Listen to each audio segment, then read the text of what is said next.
आइए गाइस देखते हैं, आज पहली बार हमारे चैनल पर अनबॉक्सिंग होने जा रही है।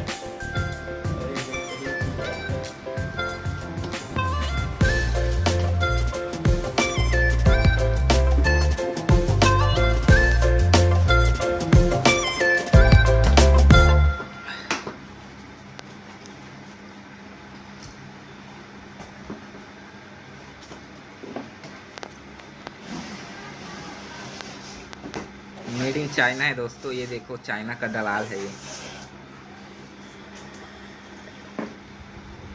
ऐसे वाला